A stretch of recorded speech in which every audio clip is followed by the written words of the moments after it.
What's going on, y'all? Today we got why was Luka Doncic not the number one draft pick?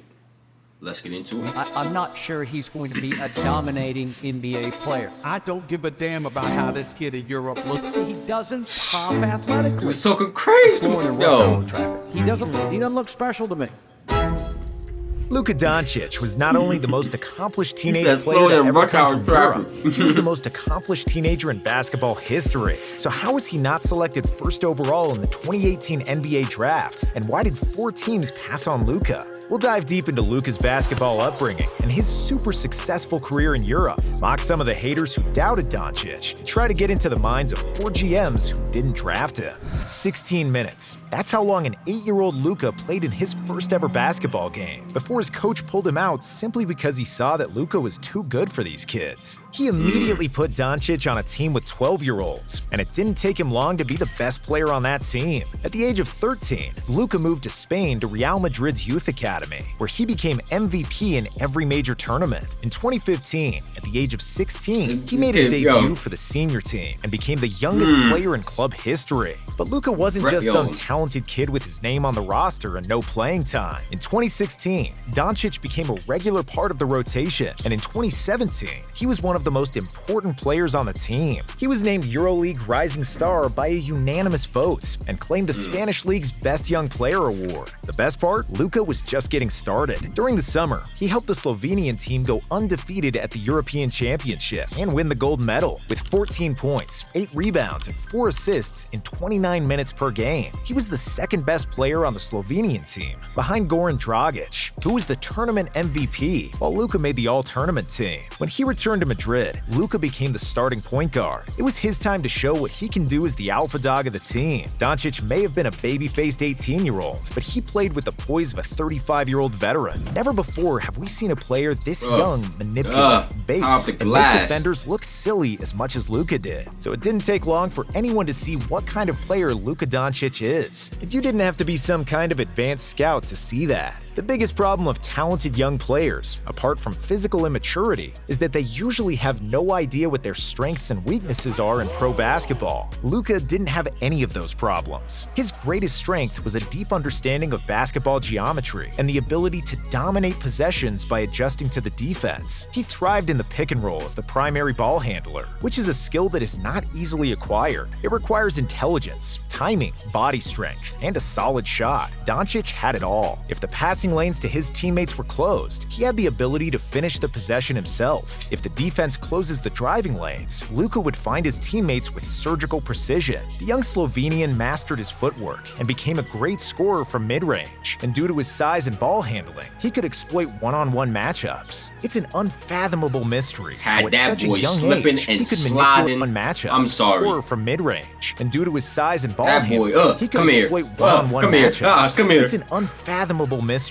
how at such a young age he could manipulate the defense, be a triple threat, and be cool in the clutch. Most players his age would step aside in favor of more experienced players, but whenever the game was on the line, the ball was in Luka's hands. And unlike most primary ball handlers, Doncic is a big dude. Although he's not exactly speedy, due to his big body and enormous wingspan, on a 6'7" frame, he has an exceptional ability to absorb contact. Thanks to his size, he can play with his back to the basket, easily keep the defenders on his hip, and bounce them around as he pleases. In 2018, Doncic won the EuroLeague MVP award, being its youngest winner. He averaged 16 points, 5 rebounds, and 4 assists per game over 33 EuroLeague games. After he led Real Madrid to the victory and EuroLeague title, Luka was subsequently named Final Four MVP and was voted to the EuroLeague All-Decade team. He then did the same thing in the Spanish League, winning his 3rd national championship with Real Madrid and claiming the league MVP.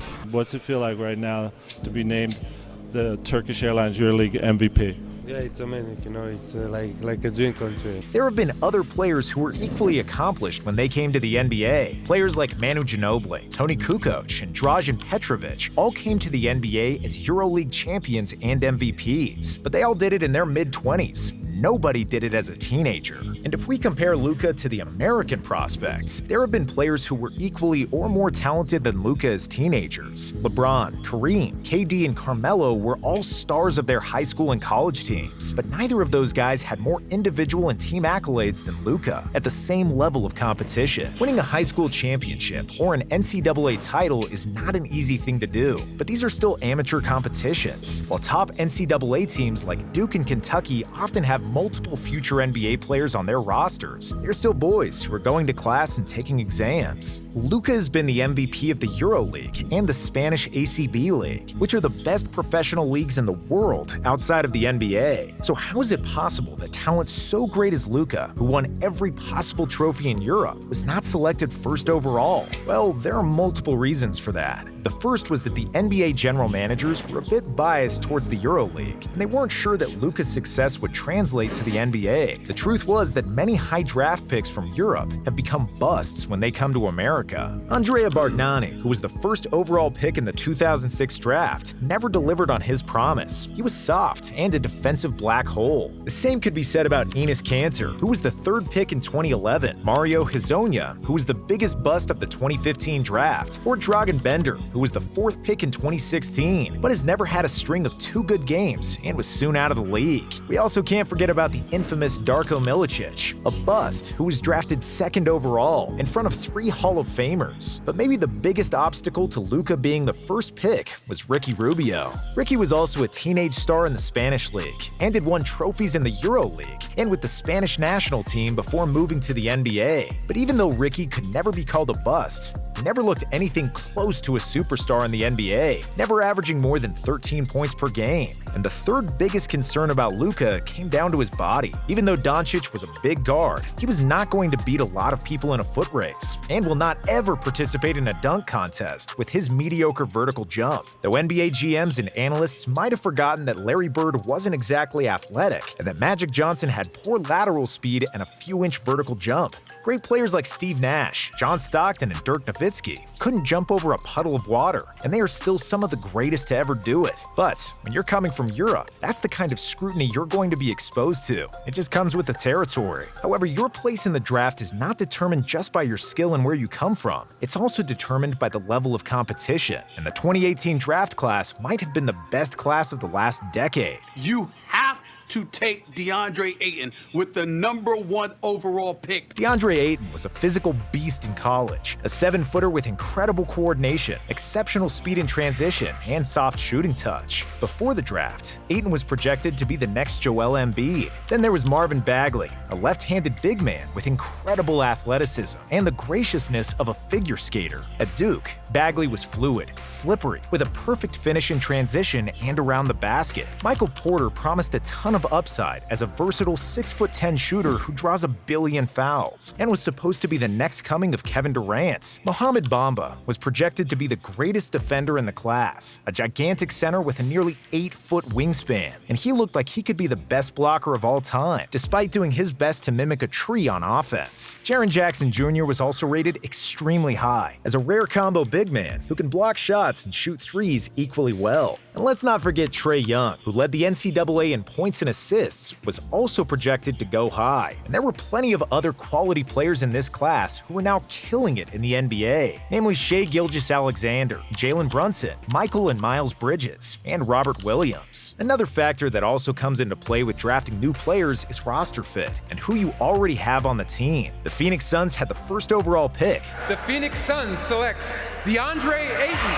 So when they selected DeAndre Ayton, nobody was surprised. The Suns already had Devin Booker, and they wanted to pair him with a versatile big man, and not another ball-dominant guard. Even in retrospect, their choice was reasonable because Ayton had the best physical attributes of any player in the draft. He fits their needs, and out of all the top prospects, he had the least chance to become a bust. The Sacramento Kings had the second pick, and this is where it got interesting. The Kings GM was Vlade Divac, a Serbian big man who knew Luka and his father personally, and someone who knew everything about European basketball. Because Divac was also a non-athletic player who became an all-star based on his basketball IQ and feel for the game, we knew that he wouldn't undermine Luka based on his physical attributes. And just when we all expected Luka to go to Sacramento, Adam Silver announced that the Kings would select Marvin Bagley. The Sacramento Kings select Marvin Bagley III. Divock had drafted a talented point guard, De'Aaron Fox, in 2017, and we understand that drafting 2 point guards in consecutive drafts is not something that's recommended in General Manager 101. After the draft, it was widely speculated that Divock drafted Bagley just because it was ordered by the team owner, Vivek Ranadive, which we'll never know for sure. Luka was finally selected with the 3rd overall pick by the Atlanta Hawks, after which the Memphis Grizzlies selected Jaren Jackson at number 4. Memphis still had Mike Conley on the roster, and they were almost exclusively looking to add a big man to the team, which made perfect sense at the time. And then, a shock. Dallas had the 5th pick, and they picked Trae Young, but the Mavs didn't get Trae for themselves. They selected him for the Hawks. Atlanta and Dallas made a trade that sent Luka to Texas and Trae to Georgia, and the Mavericks also included a 1st-round pick in the next year's draft. Just like the other teams in the top 5, the Hawks believed that dominating the NCAA was better than being the MVP of the EuroLeague, and they believed that Trae is a much better shooter than Luka. After that, the Orlando Magic selected Mo Bamba, who said that the Mavericks are going to regret not selecting him over Luka. It was a quote that didn't age well, because as soon as the season started, Doncic looked like Michael Jordan, and everybody else looked like Sam Bowie. Everybody who doubted Luka soon had to eat their words. Want to see the Rookie of the Year? It ain't DeAndre Ayton in Phoenix, regardless of what happened. It's this kid, Luka Doncic. That's who it is. The Rookie of the Year to be. This kid is special. After just a few weeks of the season, it was clear that Luka is the best rookie by a wide margin. In fact, he was more ready for NBA basketball than any other rookie in this millennium, not named LeBron James. Doncic was so dominant that he reached 2,000 career points faster than anybody else. He scored 2,000 points in 5 fewer games than LeBron James, 10 games less than Kevin Durant and Carmelo Anthony, and even 75 games faster than Kobe Bryant. All 4 teams that could have drafted Luka made a mistake. Even though Trae Young has a similar skill set as Luka, he's 2 sizes smaller and can't exploit the defense with his physicality as Luka can. Ayton has turned into a solid 3rd option on the Suns, but he'll likely never become a superstar, and the same can be said about Jaren Jackson. But the team that has messed up the most is the Sacramento Kings. Marvin Bagley is not even on their team anymore, and neither is the GM who drafted him. Even though Divock defended his pick and said Bagley needed time, those were just empty words, and Vlade would have given anything to have some of that Luka magic. If anything, he'd still have his job.